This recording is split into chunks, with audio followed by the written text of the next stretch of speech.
महाराज श्री स्वामी समर्थ सगळ्यांना. एक फोटो बघा, आत्ता एक लय व्हायरल होते, जिथं मृत आई आणि मृत बाळ येते, जे आत्ता बोट बुडाली होती त्याच्यामध्ये आई कवटाळून म्हणजे बाळाला कवटाळून धरलेलं. मला काय प्रश्नाचं उत्तर द्या. हा बघा, ह्या उन्हाळ्यात जर आपण कुठं फिरायलाच नाही गेलो भावांनो तर काय होणार आहे? पुढचं उन्हाळा आपण बघणार नाही का? ही जी गोष्ट घडली याच्यावर फक्त फोटो व्हायरल होत आहेत की आईने असं धरलं, आईने तसं. अरे आई आईच असते, पण ज्या अर्थी ह्या गोष्टी चुका झाल्या तिथं अलर्ट असताना सुद्धा पोट पाण्यात उतरवण्यात आलेली काय.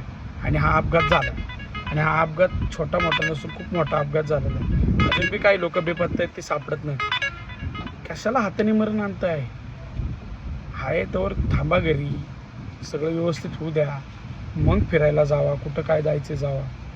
काळजी घ्या भावांनो. काय भरपूर असे घटना घडायला लागल्यात, थोडंसं थांबा. जायचंच आहे पुढं फिरायला, पण आत्ता जरा थोडं वातावरण निसर्गाला थांबू द्या. कारण की निसर्गाने जर त्याची मनमानी केली तर कोणीच वाचणार नाही.